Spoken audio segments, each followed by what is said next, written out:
everyone. My name is Butch Koff. Today is Thursday, May 11th, 2006, and we are here to interview Arthur Raymond Brudzynsky. And we're going to find out the story of Ray. You mind if I call you Ray? Ray, yes, that's what you prefer. Ray's journey through his veteran experience. We are here at the office of the Macomb County Catholic Services, 15945 Canal Road in Clinton Township, Michigan.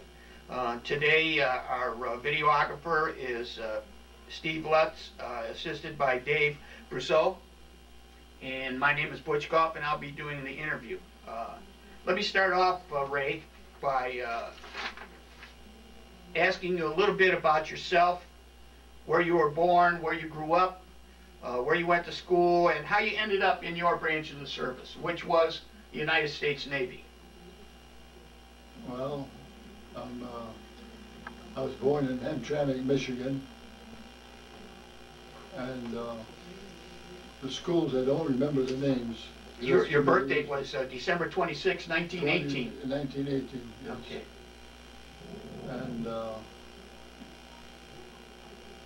my education was cut when I was in the 9th, 8th. Things were tough. Everybody struggled to make a living, and a lot of people. And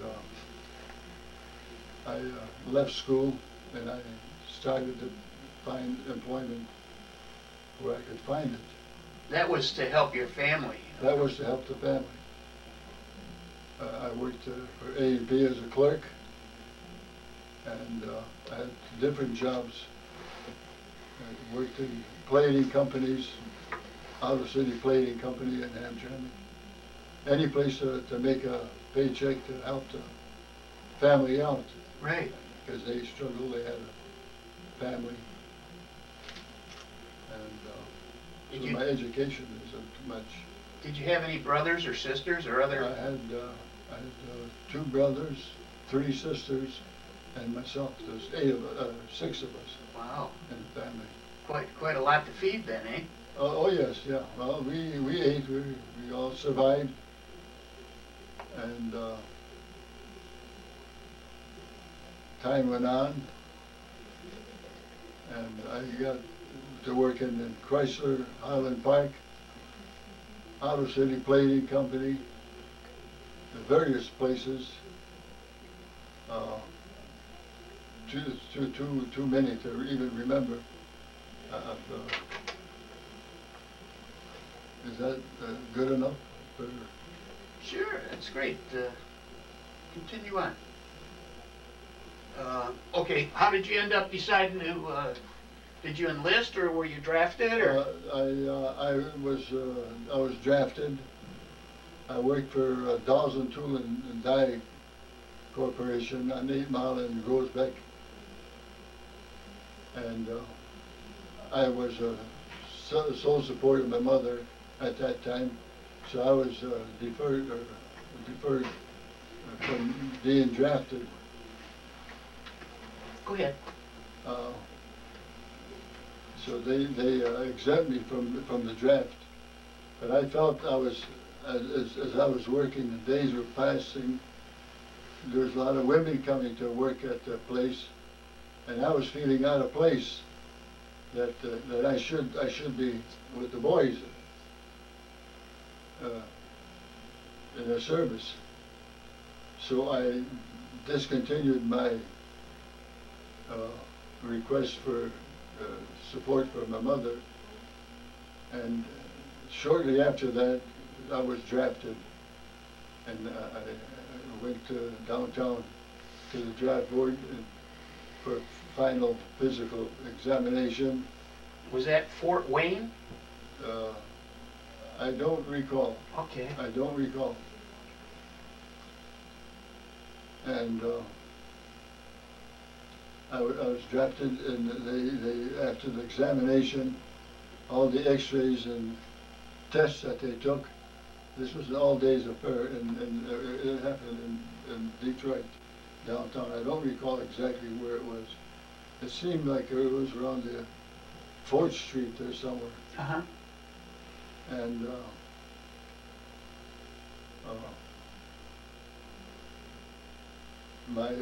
my examination turned out well, and the 2 officers that were picking for the draft acceptance for service was an Army officer and a naval officer. They had their pick of the crowd as we went by, and the naval officer was satisfied with my report, and I had a very good report, and I was chosen to be drafted in the Navy because of my good shape, and that's how I became to be in the Navy.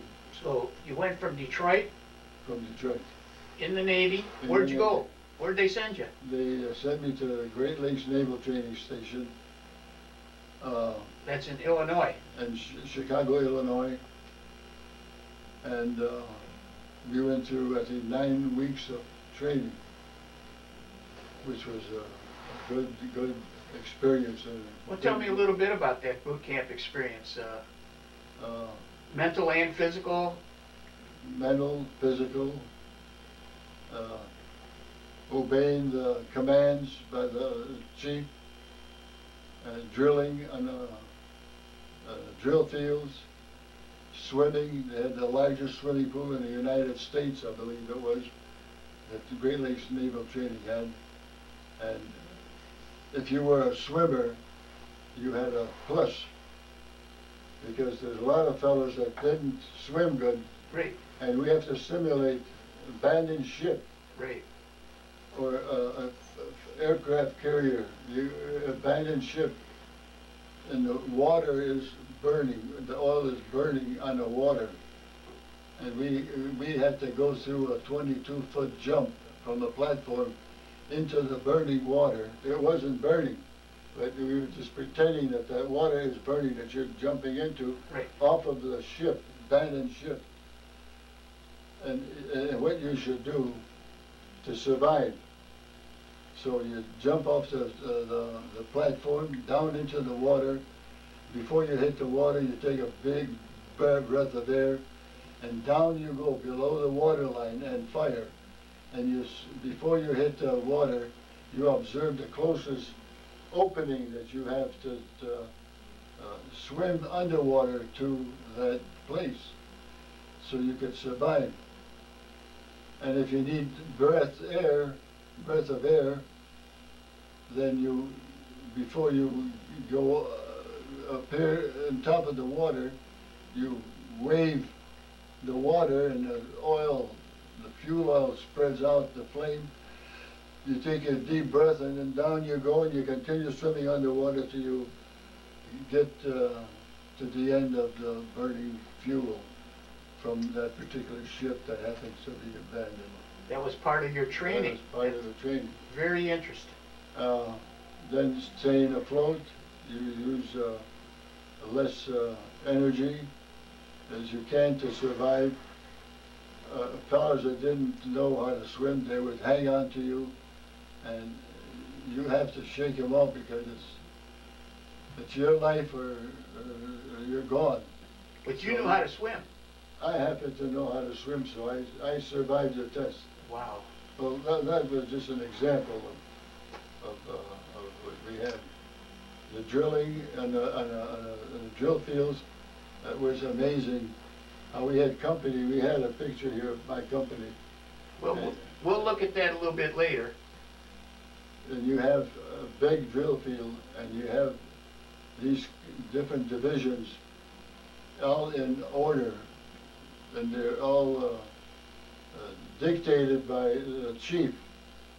We have a PA system that plays music for cadence to keep our timing, and you have maybe 15, 20 divisions blurring out, and these chiefs, they maintain their group of men, and they change the cadence, and they go according to the timing. Sometimes they get mixed up, and they're up against a brick wall, because make mistakes too, and they have to straighten it out by holding up certain ones and directing the ones that need to be straightened out till they finally get them straightened out, and then they all, it's really amazing. But part of that training is for you to learn discipline and to work as a team. Discipline, yes. And well, that was just a sample. We had strict orders to be quiet at night, sleeping. Kids, a lot of kids are young. They don't think it's that serious to be quiet. They're kidding around. It's a big joke. And here we have a couple hundred men, 120 men maybe, in a barracks, and all sleeping, 2 decks. And some kids would sneak around. And the chief is in an office, the night chief. You tell him, you come out in the hall where we sleep, and you'll tell us to knock it off. And the guys will be quiet, then he'll go back in his office, he'll read or do whatever. And then the kids will make something and somebody else will giggle, and they cause a disturbance. The chief comes out, flicks the lights on, the lights are all blurred on. Okay, out into the drill field. And he makes a drill march. In the middle of the night? In the middle of the night. So you guys, 12 o'clock or whatever, and the guys are tired. We did this, we did that. Right. We were tired, so they take care of the kids that don't cooperate. So after your 9 weeks training, what did your orders tell you to do then? You graduated. After we graduated, we had probably a 10-day leave, which we happened to have a race riot at that year, and Belle Isle had started, on the Belle Isle Bridge, I believe it was. And that kind of put a damper in the fertile, the 9 days that we had off. Right. So where did you report back to then? You came here for 9 days, and then where did you go? 9 days after that, we reported back to Great Lakes. I said, Great Lakes? No, we didn't. We were all through with Great Lakes. We were in Detroit. After the leave, we were told to go to 4th Street, Union Depot, downtown Detroit. Is where we ended up, and then we took this train, a northern route we took to the northern states into Seattle, and then from Seattle we went to Bremerton, and then that's where we were assigned to the West Virginia, which happened to be one of the ships that was sunk at Pearl Harbor. And we were assigned to that ship. So they had raised the ship and brought it to Bremerton, Washington, into the shipyards to be fixed and to be overhauled. Yes, because it was sunk at Pearl Harbor. On December 7th. On December 7th, that Sunday morning. So here you are, a new Navy recruit. This is your first ship. What's your impression of this ship? It's amazing. We had. What kind of ship was it, by the way? It's a battleship. A battleship. It had 16-inch guns, 5-inch caliber guns, and 5-inch, 40 millimeters, 20 millimeters. We had gun mounts of different 20s, 40s, 5 turrets, then plus our big 16-inch cannons, which take 250-pound sacks of gunpowder, and for each shell that goes out the big 16-inch guns, and they have a distance of 28 miles direct hits after the radar sights it in and sets the What was the size of the ship's crew? The size of the ship's crew, we had 2,300 men. That's counting the captain down to the seaman. And we all were assigned to our own division. We had divisional officers. They get this orders from the office, big man, and it's down the line. And we follow the rules or the laws of the day. Right. Well, how long was this ship in the shipyards? Before you set sail? I have to think if I will. 42, 43. I got on, it was 43, in the early spring, March, I believe it was, 43. And we were helping repair, besides the technicians that worked on them, we were helping. Fire watch, this, that, night watch. You were performing your regular Navy duties besides helping fix the ship. Yes. And we clean up, we help, and the ship was finally finished, and we went on not a cruise. A shakedown. It was a shakedown cruise. We tested the guns, the personnel, where you were at, whether it was on the watch or you were doing some work of some kind, and your air defense throughout the ship means that there's a bogey, which is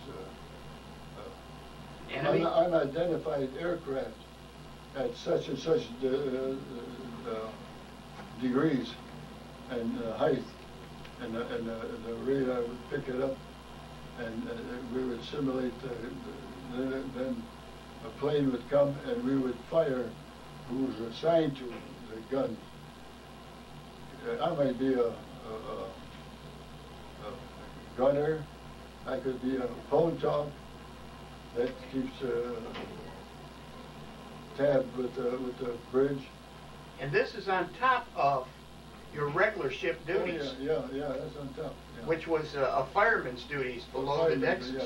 We stand our duties, maintain the machinery, equipment, clean them, oil them, whatever it needed, we did for 4 hours on, 8 hours off. But on top of that, when you were at general quarters, general quarters, you had assigned general quarters, wherever you're stationed,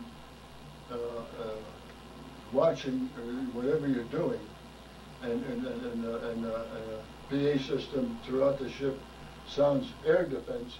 That means that there's a bogey coming, and they sound general quarters. Right.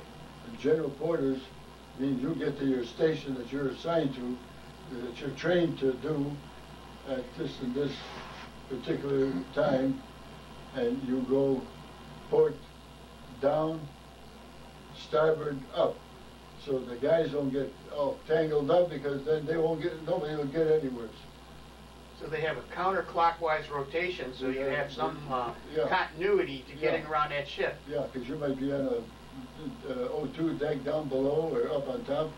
So if you got stairways to go, you go up to starboard side.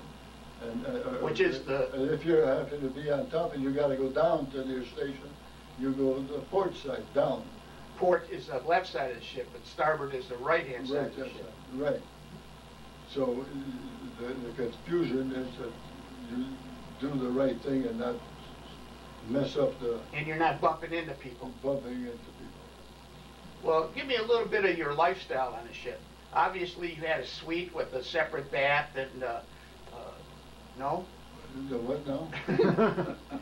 Tell me about your living quarters, your little bunk beds and your little locker. And the locker, yeah. Well, we had four bunks. You had a chain on either end to lift them up. The quarters are tight. And did you have a walk-in closet? No, you don't have any of that stuff. You got mattresses rolling out there. bunk, your bed. And a tiny little locker for all your uniforms. Tiny locker, and it's not much. Oh. You have very little. But while you were in boot camp, you were trained to fold your clothes and get everything you owned in that little locker. They have inspection. Like for instance, the barracks that we were sleeping in Great Lakes, they straighten out their bunks. It's got to be clean. It's got to be folded just so. And the officer checks you out to see that everything is done good. Your sea bag, you got your seagoing equipment. You got a ditty bag where you got your shaving equipment, comb, brush, a shaver, and everything has to be spick and span. And you don't get no demerits if you have a neat layout with this inspection. And the officer would come and he'd have a white glove inspection. And no matter where you're at, wherever you're stationed or you're held responsible for, the white gloves, you'll go in the places where you don't see it, and you'll swipe it across to see that it's clean, because it's supposed to be an inspection. If it's dirty, then you get demerits, and then you get probably some extra duty garbage cleanup or whatever. Well, because you were living in such close-knit quarters, you had to maintain your equipment, your clothes, and everything else in a small area. And because you didn't have the luxury of space on a ship. Yes, that's right. We have a limited area where we sleep, where our bunks are, where we eat. You got the dining, or not the chow halls. Galley? The galley. They got some who work in the kitchen. Tell us about a little bit about the Navy food. Navy food, well, you had 3 meals a day, and from what the other services, the Army on the shore, they had it tough. If it rained, they got wet, and we at least had a clean place to sleep, eat 3 times a day, and you stood your watch. You had coffee whenever you wanted. You had coffee station. It was no complaints. There were some complaints, sure, but the food was edible. So now you're in Bremerton. You come back from your Shakedown cruise. Where's your ship going to be assigned to?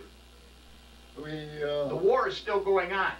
The war is going on. Yes, we're all set. We're all set. We got the crew going through their paces of general quarters or air defense, whichever it may be, and we headed for San Diego. San Diego. Diego, yeah, in California. We went there after the shakedown. We had drone planes that would fly by, and they would fire into the drone. A plane was carrying. They had some that were being pulled, and some that were radio controlled. Off to the side, they had this drone, I believe you call it, and we were told to fire into the drone, not the live pilot. And anyway, we did things underway that we do on the seaway, and we got to San Diego. San Diego, Long Beach, California. Long Beach, California, and then we picked up orders. We dropped off some personnel. We took on some personnel, and we got going from there. We went to Pearl Harbor. That's where we were destined to go. We got there, so they changed some personnel again. They had some that had been shifted from one place to another. Others came to our ship, so everything was set. It was very efficient the way when you think of it, the way they changed and filled these responsible positions time of war. Well, from a boy from Hamtramck being on the Pacific Ocean, just give me a brief little thought about your feelings about that first ocean cruise. Well, the cruise was all right. I loved the water. As a kid, I loved fishing, swimming, so it didn't bother me. Some got sick. Well, Battleship's pretty good size, so it handles... Battleship, 45,000 ton. We carry 1 million gallons of fuel oil. We carry more for our ship than we need because we have to have cruisers, escorts, in time when submarines come around our area. The cruisers are fast and maneuverable, and they get after the submarine, enemy submarine, whatever the case, and we are protected by the cruisers. We have to have them because they raise hell with the battleships. So it's because of your powerful guns. We have to. They don't have the capacity of fuel that we have, but we have to have enough to get supply them. So they shoot when the time is right, and it's safe to make this move. We need to give fuel out to a certain cruiser. They'll shoot a line over to them, and then they pull a big hose. And once they get that tapped, then they start releasing the fuel oil from our ship to the cruiser. Great.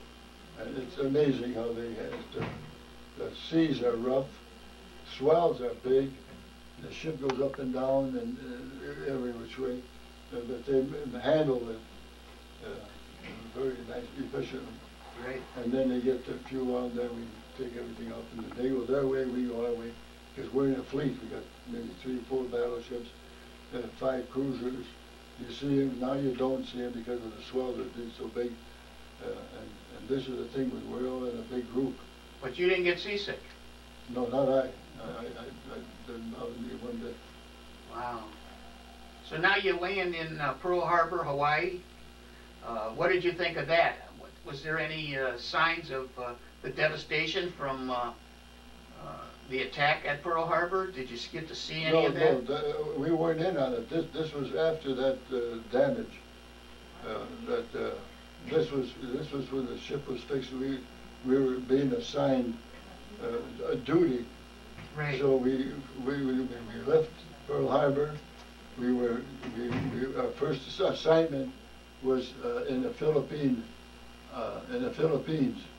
Because at that time, that's when the Japanese were raising hell, and we had to be there to help them. Was it Mindanao? Is that where you were? Yeah, well, we were in many places. It was, we had engagements there. We would do the bombing of the shoreline where the Japanese were, and we do as much damage as we could hit our targets. How many miles were you out from the shore? 5 miles about. 4 or 5 miles out from shore. That seems far to people, but it's really close when you're on the ocean, or when you're on the island, big island, and we can hit targets at 28 miles away. Yeah. With the big guns, but we would pick on certain areas that are a threat to our soldiers. And so we bombed the places that we could get and soften the landing for the men to make a landing, and then they take over from there. So was that ship rocking and rolling when those guns were going off? Oh yes, yeah. And how did you protect your hearing and stuff? Well, you're warned. You know what's happening, so you keep away from them. Okay. You stay down, or you have a place where you go. Right. For this. But it's not bad.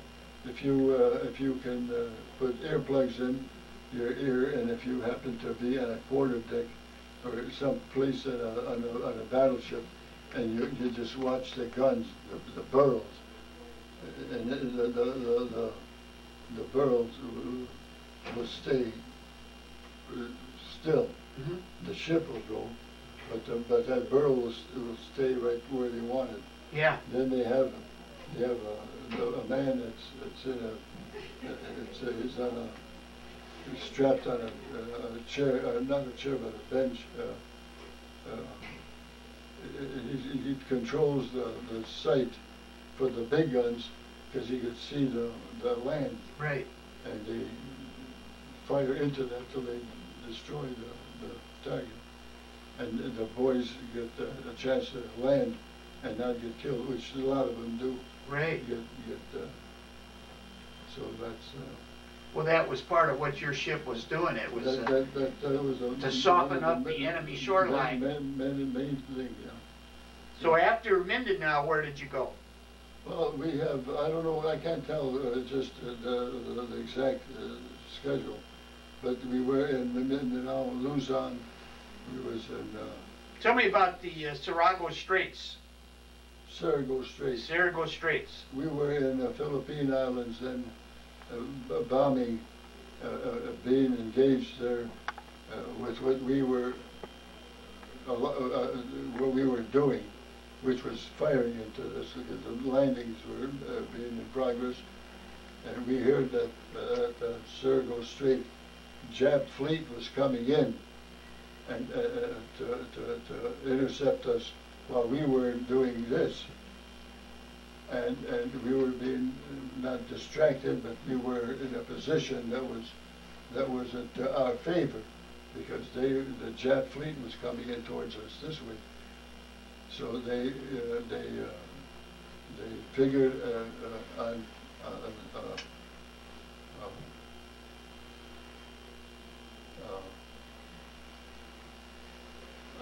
a theory that doesn't happen much in the naval history. We left the area where we were at, and we went to the Sarago Strait, and I think there was about 4 or 5 battleships, and we would go from one shore, calling it the shore, to the across shore, and then back again. And we're waiting for the Jap fleet to come our way. The idea is that we could use all our big guns to destroy them, and they can only use the forward guns. Right. Because they're facing us, they're coming towards us. So you're sideways to them, so you're using we're sideways. We got our big guns. The front and the aft guns. Right. So we got 4 or 5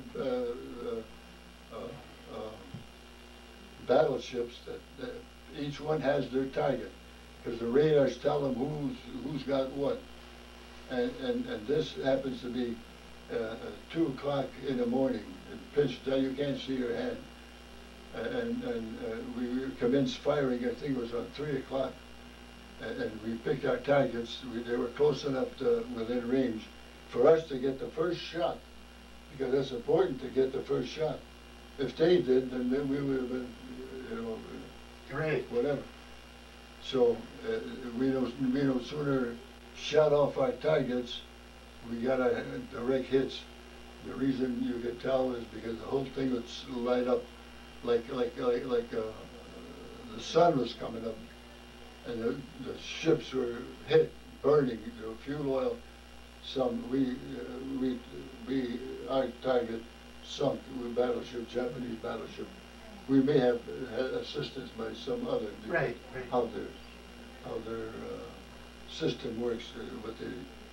Well, tell me about your morale and the rest of your Navy shipmates. The morale at this time, was it, we're giving it back to them for what they did to us at Pearl Harbor? Oh yes. We did a good job. Yeah, we were in Luzon, Okinawa, and another big battle was Iwo Jima. We were there. No problem. Can I have a sip of water? Yes. Oops, I'm sorry. I'll get you please. Oh. Here, let me get you some more water.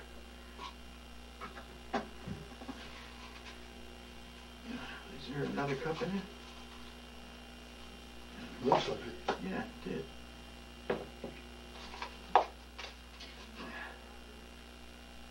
You were in some important battle areas there. Oh yes, yeah, we were.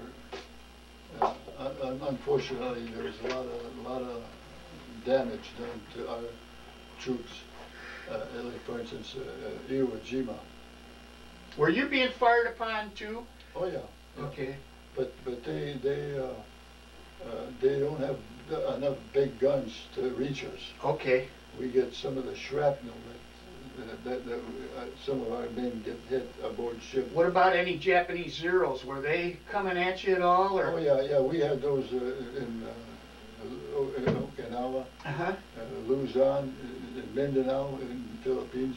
While we're bombing the area, we'd get planes coming at you? Yeah, at us.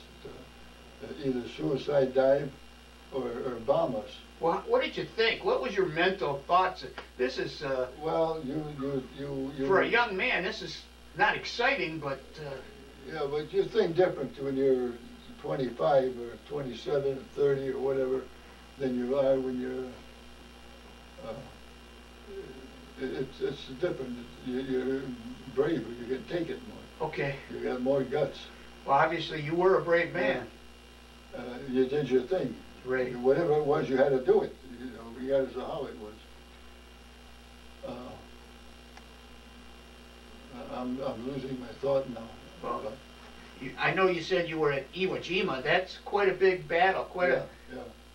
Well, we shelled the hell out of Iwo Jima, the shoreline, because it's a small island, but it's all lava, and it's hard. There's got a lot of caves in it, and they are situated in the caves, and they can shoot you, and you got to get right inside to destroy them. Then they have Mount Suribachi. Mount Suribachi. It's like an anthill, you might say, a giant anthill, and they got gun emplacements there with the Japs in it that our boys have to face, and then we're on the open, and they're firing at us. So they got the advantage with their guns.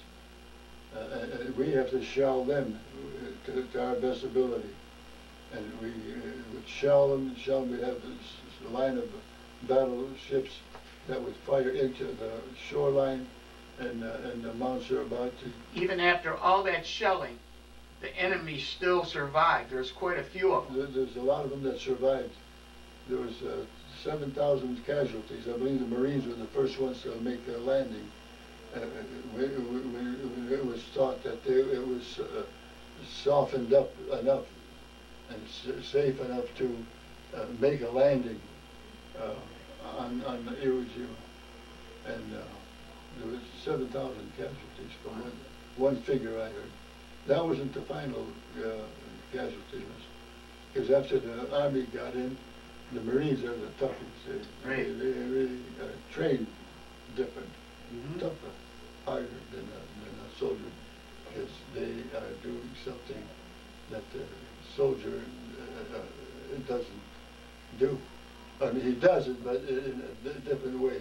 They take more, they're trained better, is all I could say. Okay. And so after Iwo Jima now, you're still not done. The war's still going on. You're in the to war's where? Still going on. Okinawa? Okinawa. We went to Okinawa, and we had ships of every description, and we had the landing. The boys landed, and there was enough of damage done that they had a beachhead, and they were inland working and taking over the place. Right. In the meantime, we would have air defense, general quarters, Jap Jap bombers. They'd have probably a 250-pound bomber in that area. They would pick a ship that's more dangerous to them, so they suicide dive. Kamikaze. Kamikaze. Yeah. We had 3 of them come up with one instance. They came in our area. One picked a USS California battleship, and another one took off, broke the formation, and pointed towards us, and a third one landed purposely in the middle, no target. He landed, and one of the ships sent a launch out to pick up the pilot in this. And he just happened to be an educated man in the United States, and he had to do what he did to join the formation. But you could see that he didn't make any attempt to suicide dive. He just landed in the water, and the news picked up, and we got the word from the ship. Right. He said that he was college education, and when he went back to Japan, what he was doing his thing as a jet was doing. So it sounds like you had several months of constant battles. battles. We had our share. We had our share. We had one plane, jet plane, hit our starboard side. 20 millimeter mount. He crashed into it and killed the 4 gunners in that group. Because you have a phone talk, you have a gunner, you have a loader and unloader in this particular 20 millimeter. Then you have 40 millimeters, 5 inch. 5 inch would shoot at a plane that's a distance away, miles away, 5 miles away or whatever. Then they use the 5 inch shells. And then once they keep coming, if they don't get them, then a 5 inch stops firing, and then your 40 millimeter start shooting. And you're broadside to where you're shooting, so you got a hell of a lot of guns shooting. And once he breaks that, he gets through that 40, then the 20 millimeter starts to go, fire, then you know that baby's real close. Oh yeah. And then they finally get him, when he explodes, that the parts of his plane end up in our ship, and some get hurt. Right. Well, now this is pretty much getting close to the end of the war. What orders did you have after Okinawa? When did you get relieved offline? When are you heading back home? After that, the atomic bomb was dropped, and we were. Where were we? Could be Okinawa. I'm not sure. There's Ulysses. That's in my Ulysses. That's that area of the fight. The bomb was the atomic bomb was dropped, and we went to Tokyo Bay along with Missouri. You guys were there? Oh yeah. Wow. Yeah, we were there. To sign to surrender.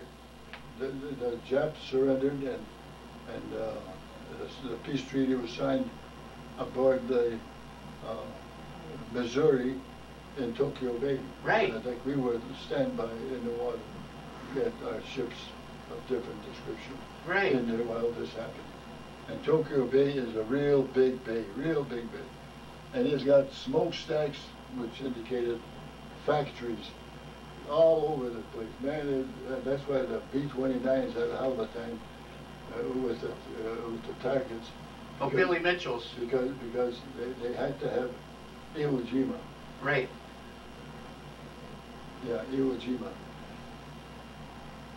They had to have it because the planes would go and make a stopover, and they'd go to Tokyo Bay. Otherwise, they couldn't get there in one swipe.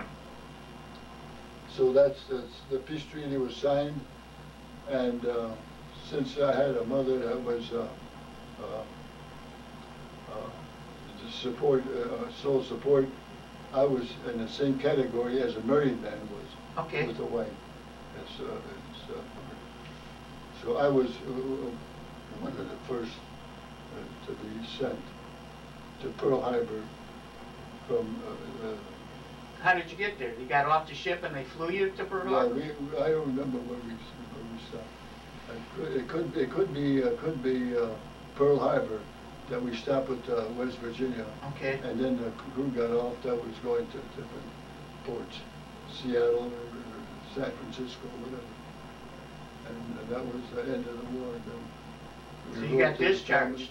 Pardon? You got discharged. You got flown home from Pearl Harbor. From Pearl Harbor, we got either San Francisco or some went to Seattle. Depends on where they would drop them off. And then the families would be there to greet them right. as they come. Well, this is quite an exciting journey. Are you looking forward now to coming home?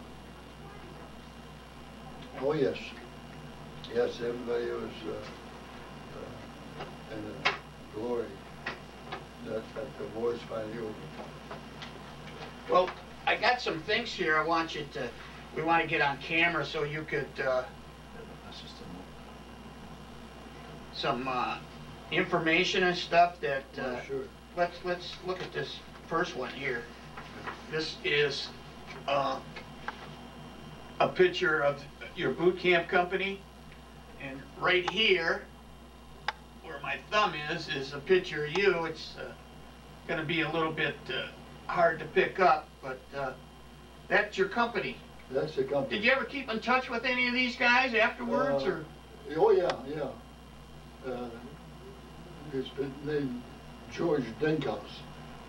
And there's another Leonard Zweig. He's from Detroit. Uh-huh. And this here is it's a souvenir envelope that was made during the war.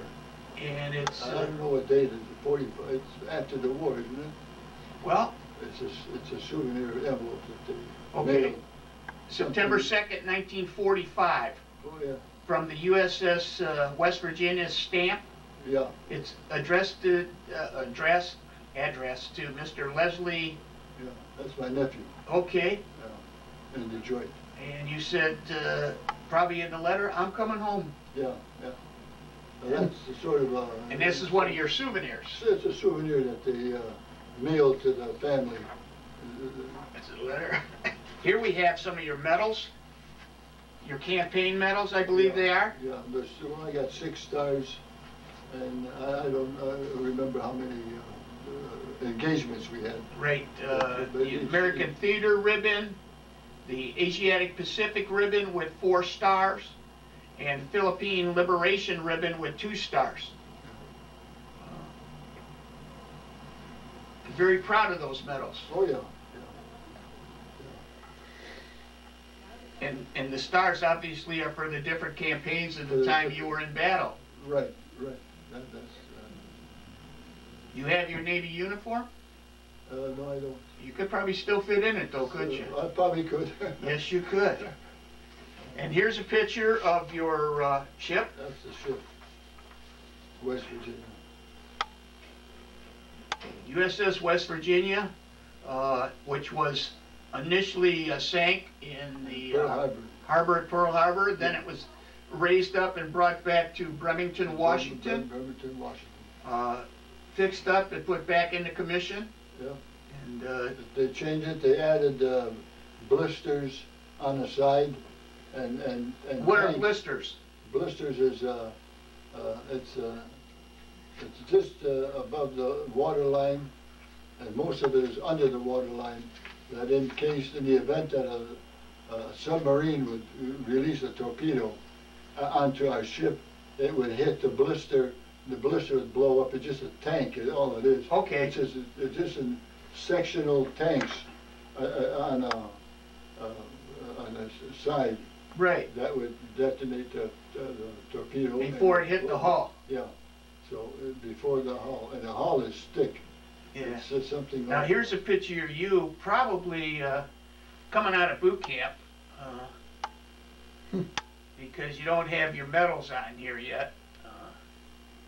your cocky little stance there. Let me have a glance at that. Yeah. Yeah, that's taken in after boot training. After boot training. After boot training, 'cause those are the barracks that I spoke of before. Oh yeah. That, sort of like a hotel. yeah, yeah. Yeah. Okay. And here we have a souvenir that you had, and was a miniature life ring with USS West Virginia in 1943, and at one time you had your picture in the middle of that? Yes. And somebody on your ship made those, right? Yeah. Those were one came with a 5-inch shell for the guns, big guns. Not the big guns, the 5-inch gun. It's a cork with a canvas lining to protect it. Now here we have a. Is this when you crossed the equator? This Neptunus Rex? Yes, that's when we passed the equator. So you're a shellback. Shellback. So am I. Yeah. That's something that not all the sailors have. No, this is quite an initiation, isn't it? It certainly is. It's something you'll remember. You certainly will. I was black and blue for a month. Oh yeah, I know what you're talking about. That's when the ship crosses, in the Navy, crosses the equator, they stop. Yeah. And you're entering the realm of Neptunus Rex. Right. And you have to go through an initiation. You got to go through an initiation. And when you pass it, you're a shellback, and if you don't, you're a pollywog. You're a pollywog, yeah. Or the other names that they have listed. Right. And with a ship full of 2,500 men, you guys had quite a party going on then, didn't you? Quite a party, yeah. As you were being initiated, you got out of the tank of water. You fight to get out because there's guys in the tank that fight to keep you in. Oh yeah. So you once you get over the side, yeah, and you start running away, the line, there's 2 lines. Right. They smack you with a belt or a hose, whatever they have. Oh yeah. Because they're initiated because they got out of the tanks, so they're initiated. And they're all dressed like pirates. Yeah. Well, to somewhat. Yeah. Because you got a lot of men aboard ship. And it's something that you remember. Yeah. It's a part of camaraderie. It's part of... Yeah, that's all it is. Then the line gets bigger because they get initiated, they just join the pollywogs, or the shellbacks rather. So just briefly before we end, and I'm not rushing you, tell me, you come home and you got married? 6 months after I come home, I got married. You found this beautiful young girl, and... Well, in Bremerton, when we were working on the ship, my buddy had his wife living in Bremerton while we were there. And when we got discharged, well, then I told his wife that if she finds a girl, you were available. That I was available, and to correspond with letters. Oh. And that's how we corresponded. I never met her before till I got discharged from the Navy. Well, you must have looked pretty good when you come home because... I didn't look bad. Yeah. I didn't look bad. And so then you started raising a family. How many kids did you have? 3 boys. 3 boys? Yeah. Any grandkids? Oh yeah. I got 6 grandkids. 6 grandkids. Yeah. Fantastic. And now I guess we got one or 2 great grandkids. 1 or 2 great kids. Yeah. Great grandkids. Wow. They're new. I'm getting old. I'm forgetting. You know. Well, I thought your memory was fantastic.